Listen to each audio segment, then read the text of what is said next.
to fight through school, and I was the one staying up to 2 o'clock in the morning studying and still struggling. I'm a horrible test taker. Horrible test taker. I can know all the answers, but put that test in front of me and I bomb it, or I struggle. And I've never given up. A lot of you know part of my story, my health challenges, bad relationships, things that could have knocked somebody down completely hardcore. But the thing is I believe that everything in life happens for a reason, and I also believe people are placed in our life for a reason. And I remember when I went through something major in my life, good relationship, gone bad, and I remember coming out feeling the weakest I've ever felt in my life. Like I was no good, I wasn't good enough. My insecurities got deeper, stronger, and I felt like I was not worthy of anything. Through that, I've met so many people in my life that helped me through all of that, helped me build my confidence, helped me. You just have to surround yourself with people that want better for you, just like they do for themselves. And if you do that, like, you're on top of the world when you have people that you surround yourself with that make you better. Like, they don't bring the bad out of you, they bring the good out of you. And from that point on, I fought like hell. I worked my tail off. I busted my butt. I was never a big dreamer, so to think, because my insecurities brought me down. But I remember when I was single for a long time, and my goal was to buy a house. I was tired of paying someone else's mortgage because, that's what you do when you rent. And I wanted to buy a house. And I wanted to buy a house that I could resell one day and make a profit off of. And so I worked and worked and worked and worked. I lost a lot of friends because a lot of my friends were still young. We were still young. And I was 25 years old when I built my first house. My family doesn't come from money. We always worked hard for what we had. And I did. I bought my first house at 25 years old. And that was the biggest accomplishment I felt I've ever done, because I did it by myself. I did it by working my tail off for it. And I had that to show for it, And then I met Chris. My health challenges happened. I was diagnosed with some health challenges, and then I met Chris. I met Chris because of those health challenges. My friend sent me a friend suggestion for him. It was actually his cousin's wife, and I deleted it. I was like, I'm not interested. I don't want to meet a guy. Bye-bye. So I deleted her friend's suggestion for him. I was diagnosed 2 months later, and I went through one of the, I would say, darkest times of my life, because things just got scarier, worse. I thought my life was crumbling underneath me, and I didn't know which way to turn. And I got a friend request from Chris. I was in a really, really, really bad place, and I got a friend request from Chris on Facebook, and I was like, oh, what the heck, I'm never gonna meet him. Except, well, one thing led to another, and 8 years later, we have 2 kids, we live in Colorado, and he's the best thing that has ever happened to me. And because of my health challenges, because I got so sick, I let him in. And he only knew me at that time. He knew me at my worst, and he accepted me. And, through your vows, like through sickness and everything, he's been there. He was the one that let me lay on him and fall asleep for 3.5 hours on his lap while he had to pee. He is the best thing that has ever happened to me. So with that being said, know that no matter what, and I can go on forever with this story, but I want to cut it short so I don't bore you guys.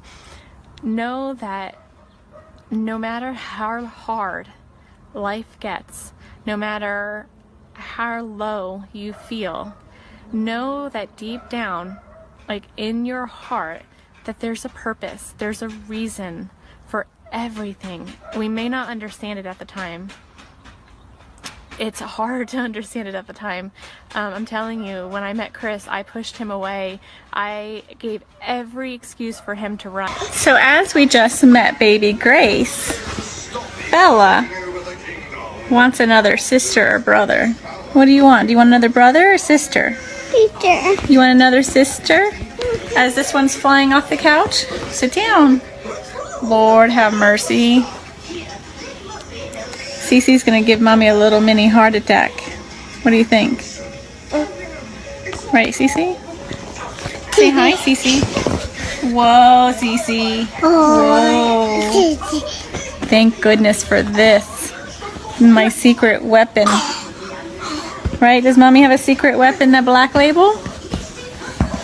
You want a brother? Or a sister? Sister. Sister. You're sad the baby left? Aw. And Cece went over. Crash! This is my life. You crashed over the couch, kid. What you doing? What are you doing? Hi. Say hi. Hi. Hi. As she crashes over the couch and she decides to, she fell into the shopping cart and no cry. That's my tough little cookie, right? Are you my tough little cookie? Cookie. Cookie? Say ice. Ice. Say beater. How about Dee Dee? Cece, we say ice? Bella, do you want a brother or sister? Sister. A sister? Another sister like Cece? You really do? Let me see that. A baby. Well, a baby sister is what would happen. A sister would come first, but mommy would need extra Black Label. Right? I don't know if we're going to have another baby anytime soon. Not at this rate.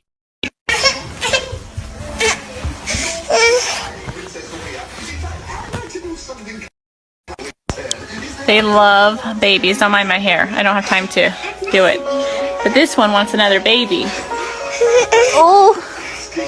You want another baby too? Yeah? You want to play with the baby? I think you just want to play with the baby. I'm play with baby. You do? How about a pretend baby? Will that work? Baby. Alright, we'll do a pretend baby. No, my baby. Oh my god, Hannah. My friend just came with her newborn. She's 2 months old. And Bella held her. And she said she wants another sister. Stop fighting. And then this is what happens. Right? You'll have to tell Daddy you want another sister. See if he agrees. Okay? I think we'll get you a pretend baby. How about that? Not enough Black Label alive for me to have another baby right now. Cece, what are you doing? Alright, well you guys saw her crash into the shopping cart. We'll talk to you guys soon. Say goodbye. Say bye-bye. Bye. Say have a nice day. She's mad because she doesn't have a baby right now. Baby. Baby? Say hi. Hi? Hi. Say Grace. Did you see baby Grace? Nope, nope, nope. You can't have the phone. Did you hold baby Grace? Oh.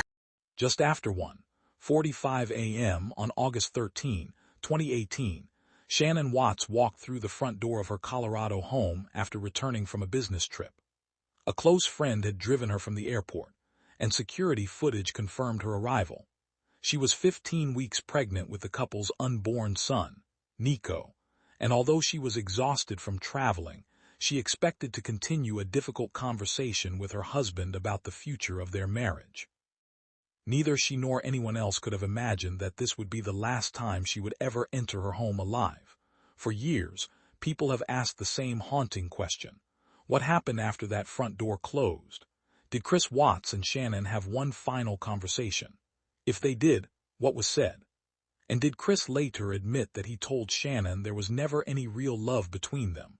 Those questions have fueled countless documentaries, books, and online discussions.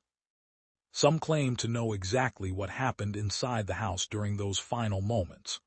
Others repeat dramatic quotes that spread across social media without identifying where they came from. As the years have passed, separating verified information from speculation has become increasingly difficult.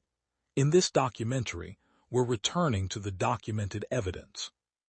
We'll examine Chris Watts' own prison interviews, publicly available investigative records, and court documents to understand what is actually known about that final night.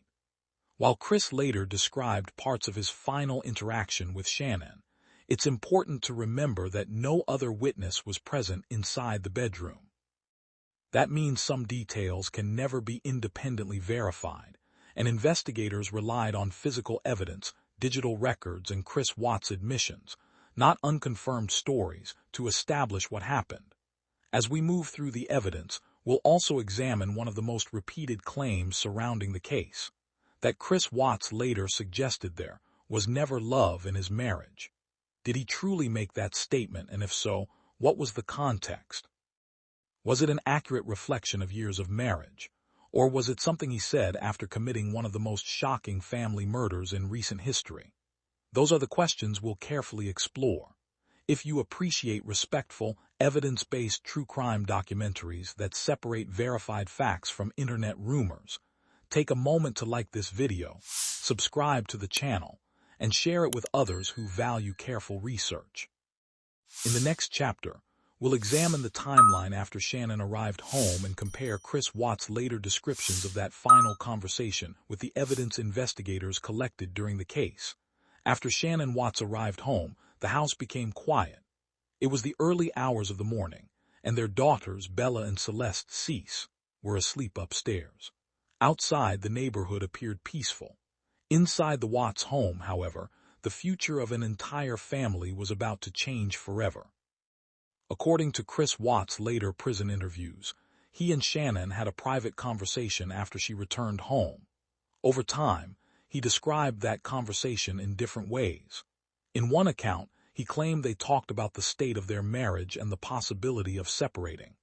In another, he suggested they discuss the future of their family. Because no one else was present, investigators could not independently verify the exact words exchanged. Instead, they focused on evidence that could be confirmed through forensic findings, digital records, surveillance footage, and the timeline established during the investigation. One detail remained consistent throughout the official case. Chris Watts eventually admitted responsibility for murdering Shanann and their two daughters.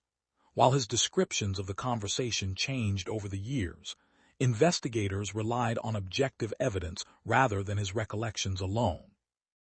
Detectives understood that post-conviction statements can vary, so every new claim was carefully compared with the evidence already collected before being given any investigative weight.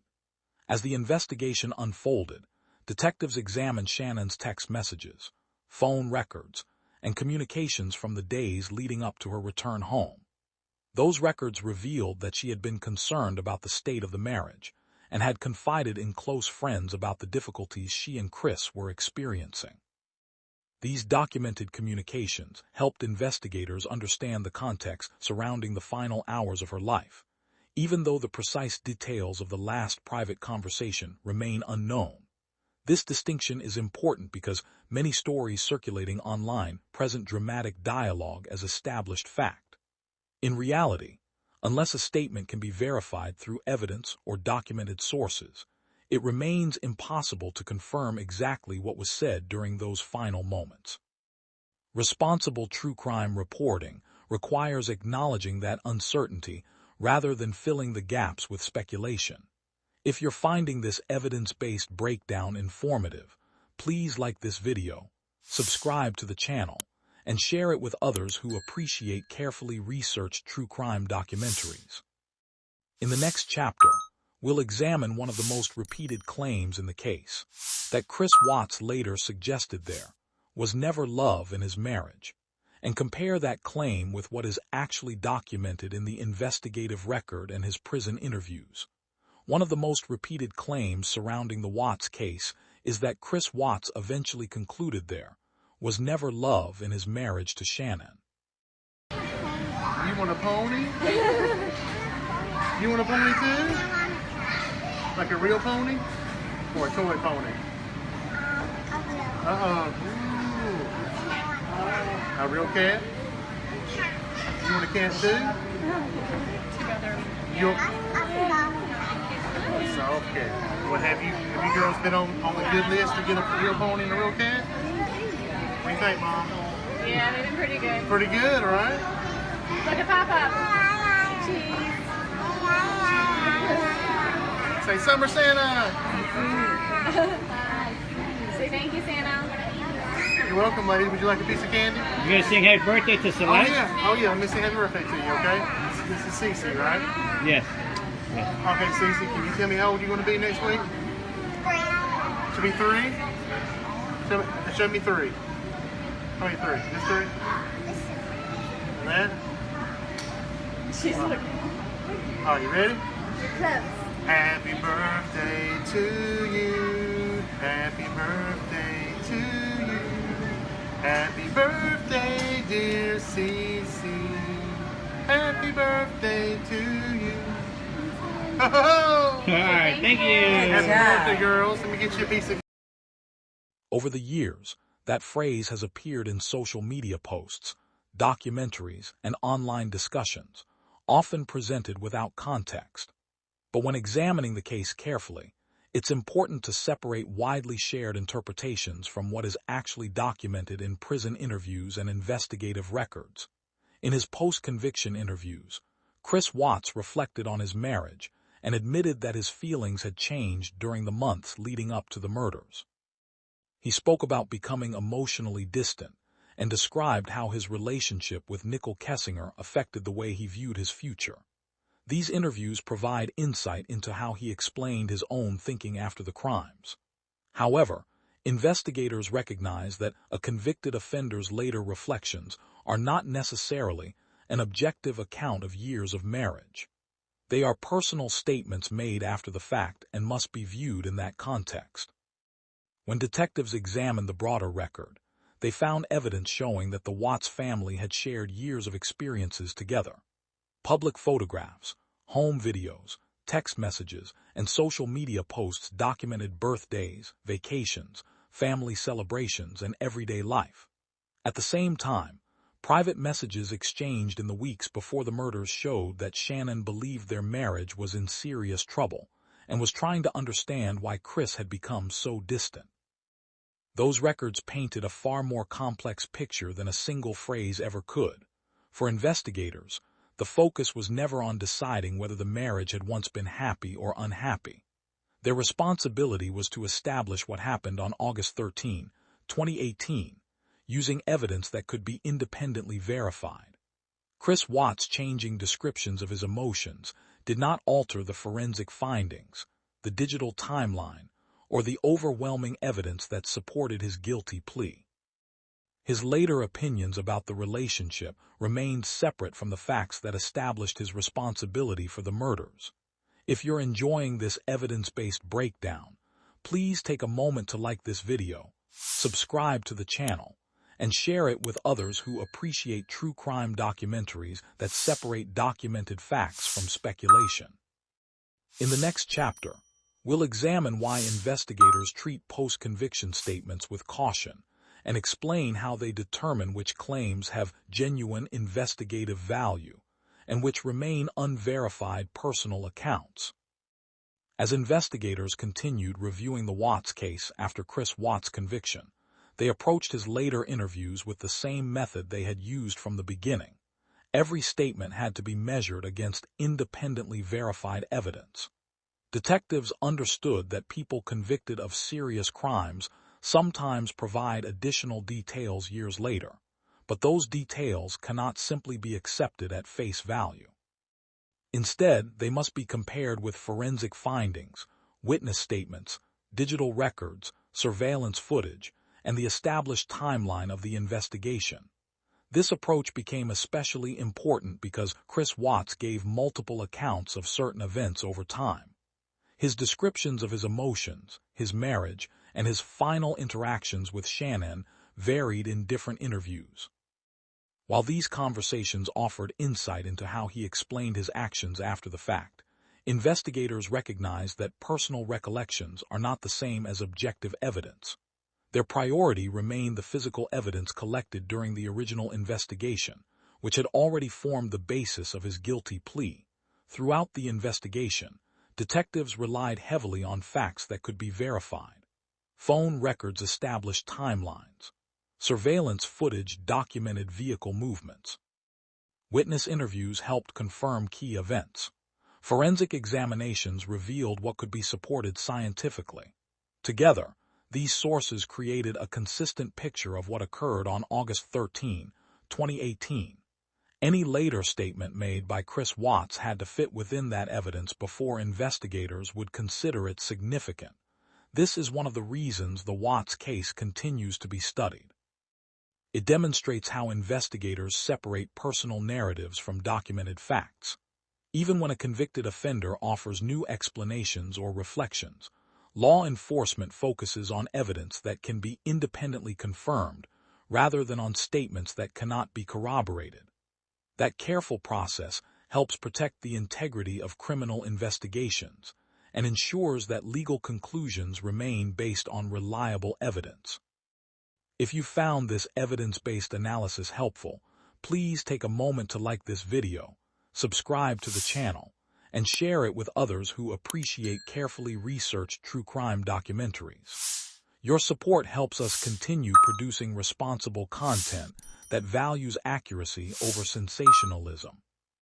In the final chapter, we'll bring together everything we've learned, reflect on why the final conversation between Chris and Shanann continues to fascinate people around the world, and explain why the lasting focus of this case should always remain on honoring Shanann Watts, Bella Watts, Cease Watts, and baby Nico, rather than the speculation that continues to surround it. As we reach the end of this documentary, one reality remains unchanged. Only 2 people were present during the final private moments inside the Watts home on the morning of August 13, 2018.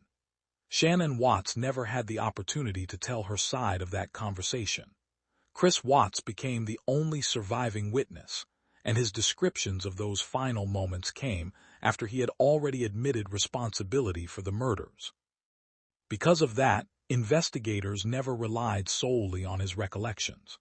Instead, they reconstructed the events using physical evidence, digital records, witness testimony, surveillance footage, and forensic science. Throughout this documentary, we've explored what Chris Watts later said about his marriage, including claims that there was never love. Those statements reveal how he chose to describe the relationship after the crimes, but they do not erase years of documented family life or change the evidence collected during the investigation. Oh, don't look at Daddy. He's opening his birthday present.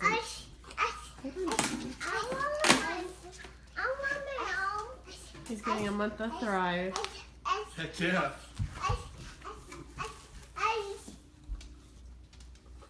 Oh, you got to be kidding me.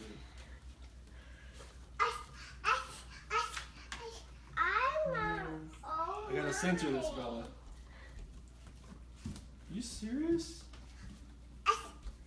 Ice, ice.